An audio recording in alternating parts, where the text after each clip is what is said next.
이슈 오늘입니다. 최근 더불어민주당 국가균형발전특별위원회 경북추진본부가 출범을 했는데요.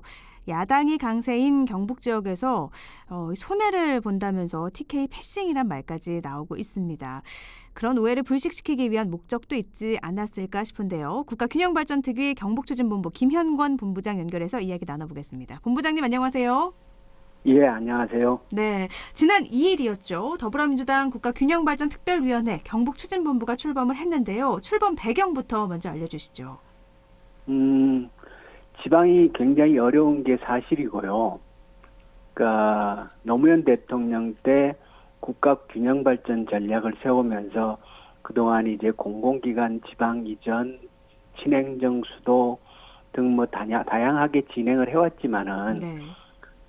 그것이 지방에 있는 사람들 입장에서 봤을 때 가시적인 성과로 드러나는 면은 아직 그렇게 많지 않고요. 네. 오히려 수도권 중심으로 국가가 계속 쏠리고 있는 면은 갈수록 더 심해지는 게 아닌가라는 우려가 있고, 또 이제 문재인 정부가 이제 임기 말로 가는 입장입니다만, 네. 국가 균형 발전이라는 측면에서 보면 뭔가 좀 더 발전된 전략을 내놓고 있는 건 아니지 않느냐, 이런 생각이 있습니다. 그래서 장기적인 측면에서 봤을 때 국가의 균형 발전 전략을 지방의 입장에서 세우는 것이 매우 중요하다. 그리고 최근에 이제 또 한국판 뉴딜을 정부에서 발표하지 않습니까? 네. 이 한국판 뉴딜이 160조란 예산을 쓸 계획인데, 이것을 어떻게 지방의 발전 전략화할 수 있는 구체적 계획들을 마련할 수 있는가, 이것이 매우 중요하고요. 그런 측면에서 우리 경북도 만들었습니다. 수도권의 모든 게 다 집중되는 지금 시점에서 지역이 함께 발전하기 위해서 출범이 된 건데요. 국가균형발전특위 경북추진본부는 그럼 어떻게 구성이 됐고 또 어떤 분들이 활동을 하게 되는지 좀 구체적으로 알려주세요. 그러니까 저희가 매우 아쉬운 게 현역 의원이 없다는 사실 아닙니까, 그죠? 네. 그래서 전부 원외이지만 지역위원장님들이 대거 참석을 했고요. 그리고 지난 지방선거에서 그래도 우리 도민들께서 광역의원들 많이 뽑아주시고, 또 지역의 시군 의원들도 뽑아주시고, 이분들이 대거 참석을 해서 네. 참여해서 일을 같이 하고 있습니다. 알겠습니다. 그럼 이분들이 앞으로 구체적으로 좀 활동은 어떻게 이어가게 되나요? 이 국가균형발전본부 말고 경북 K-뉴딜위원회라고 별도로 또 만들었거든요. 네. 그것은 아까 말씀드린 대로 뉴딜 정책과 관련해서 지역별 우리가 이제 전략들을 수립하기 위한 전문가 집단들, 이분들이 또 이제 많이 참여해 있는데요. 네. 이 K-뉴딜위원회와 균형발전위원회를 두 축으로 해서 지역별로, 결국 중요한 것은 경북이 미래에 무엇을 갖고 먹고 살 것이냐, 네. 미래 전략 산업들을 구축해내는 그 과정들, 그것을 우리 힘으로 만들어내는 거, 그게 가장 중요하다고 생각을 하고요. 그 부분과 관련해서 전문가들 또 지역의 의견들 수렴해서 계속 결과물을 만들어내는 것이 저희들의 목적입니다. 네. 이제 본부장을 맡으셨잖아요. 그래서 경북추진본부를 이끌게 되실 텐데요. 앞으로 어떻게 또 어떤 일을 추진해 나가고 싶은 계획도 있으실 것 같아요. 정기적으로 이제 전문가들하고 해서 의제 중심으로 네. 발표회들을 할 것이고요. 말씀드렸듯이 특히 대구도 마찬가지고, 대구는 보면은 자동차와 관련된 산업들이 많은데 부품 산업 많지 않습니까? 네. 그런데 이제 내연기관 자동차가 전망이 불투명하잖아요. 네. 전기차 시대. 에너지 전환 문제가 매우 빠른 속도로 진행되고 있는데, 이 부분과 관련된 지역의 미래 전략을 수립하기 위한 노력들이 구체적으로 잘 보이지 않아요, 아쉽게도. 네. 그래서 미래 전략, 우리가 무엇을 먹고 살 어느 부분에 집중적으로 우리가 투자하고 또 인력들을 양성하고 중앙정부와 협의해 나가야 하는지, 이런 내용들을 잡아나가는 것, 안동을 예를 들자면 우리나라 전체적으로 바이오 산업 굉장히 희망적이지 않습니까? 그죠? 네. 그리고 안동은 그 SK 그 바이오 사이언스 그래서 요즘 이제 주목은 받고 있는데 이 부분이 지역과 연결되는 측면이 약하지 않습니까? 네. 그 이것을 어떻게 이런 것들을 어떻게 만들어 나갈 것이냐? 지역마다 매우 구체적인 산업 전략들을 만들어 나가는 것 이것이 절실하다고 생각을 합니다. 그 지역 발전과 함께 연결시켜서 지역도 함께 발전할 수 있는 산업과 지역이 연결돼서 발전할 수 있는 방향으로 가시겠다는 건데요. 그런데 요즘 코로나 시대 시국이라서 회의하기도 참 쉽지 않으실 것 같아요. 비대면 회의에 좀 익숙해지고 있고요. 네. 경북도당 중심으로 해서 비대면 회의를 할 수 있는 시스템 구축을 발빠르게 해나가고 있고 네. 그리고 저희들 내부적으로나 여러 회의들을 비대면으로 하고 있는데 비대면을 하니까 참석은 용이한데 네.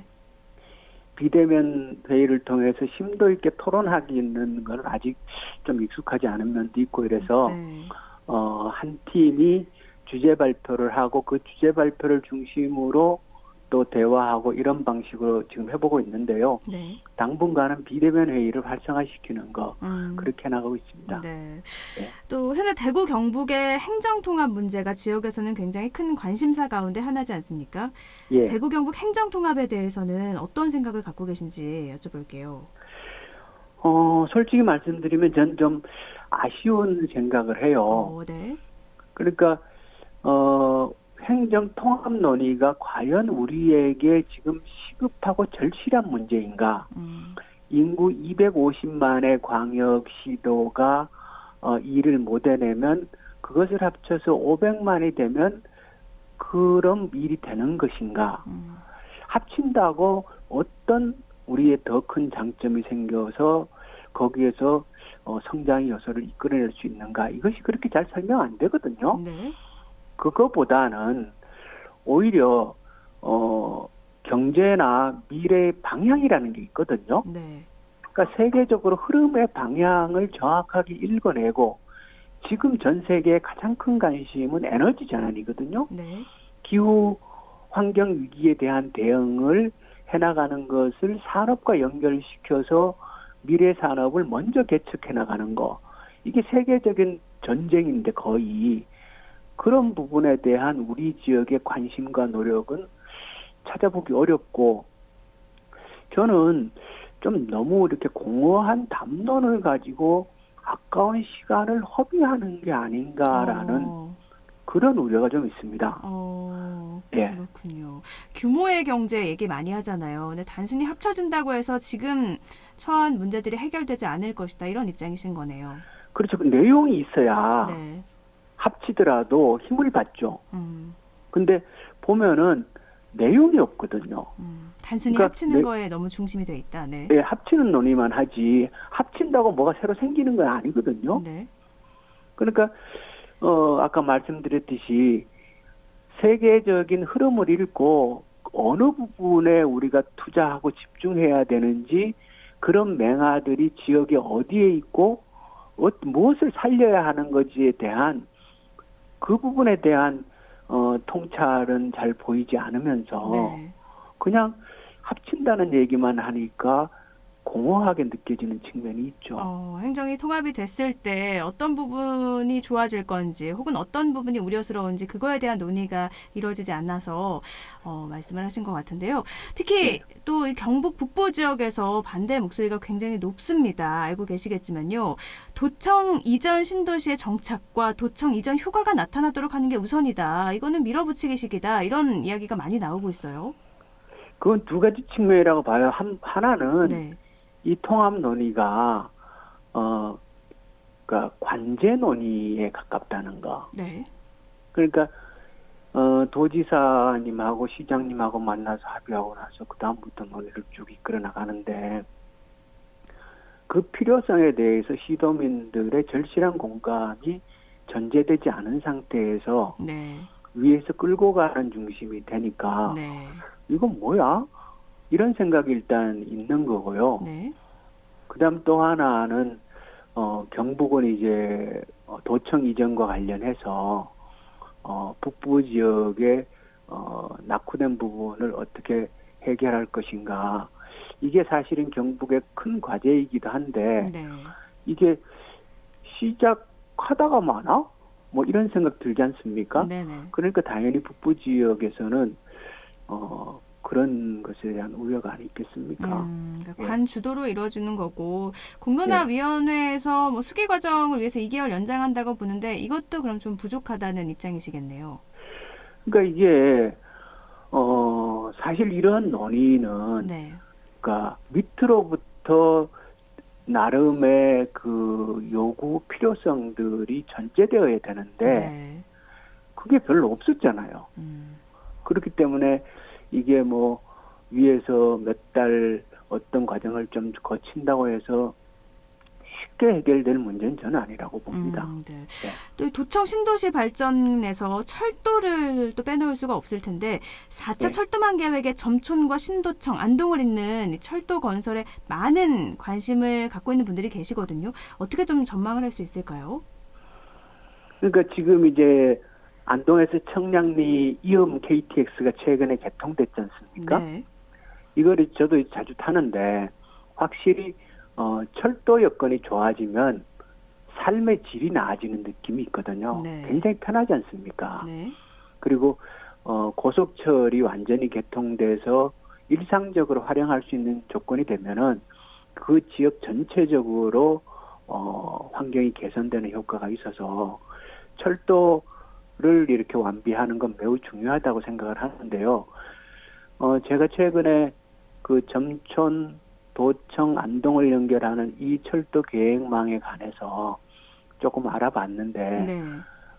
작년 그 철도연구원에서 지금 용역 중이거든요. 네. 그래서 중간 결과 발표를 했는데, 그 중간 결과 발표에는 이 계획이 들어있지 않습니다. 네. 아쉽게도. 네. 그렇기 때문에 이 계획을 4차 국가철도망 계획에 집어넣기 위해서는 지역의 정치권이 여야 할 거 없이 제대로 좀 역할을 해야 이게 가능한 게 아닌가 이런 염려를 하고 있습니다. 가능할까요? 이게 아무래도 철도 문제는 예산도 많이 들어가는 문제고 경제성으로는 사실 크게 좋은 게 없잖아요. 그렇죠. 네. 경제성으로는 이게 안 나오죠. 네. 그래서 작년에 저 남부 내륙선 있지 않습니까? 네. 거제까지 내려가는 철도. 네. 그것을 예비 타당성 조사 면제 사업으로 지정했지 않습니까? 네. 그것은 예비 타당성 조사하면 이게 예타 통과 못 한다는 얘기거든요. 그런데 이것은 필요하다고 판단하고 예비 타당성 조사를 면제시키면서 계획을 추진하기로 그렇게 결정한 거였거든요. 네네.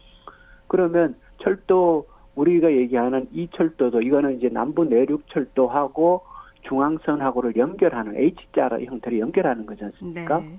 우리 북부 지역이나 도청이 제대로 자리 잡기 위한 입장에서 보면 이 철도는 반드시 필요한 건데 타당성 경제적인 측면에서는 이것을 해결할 수 없고요. 네네.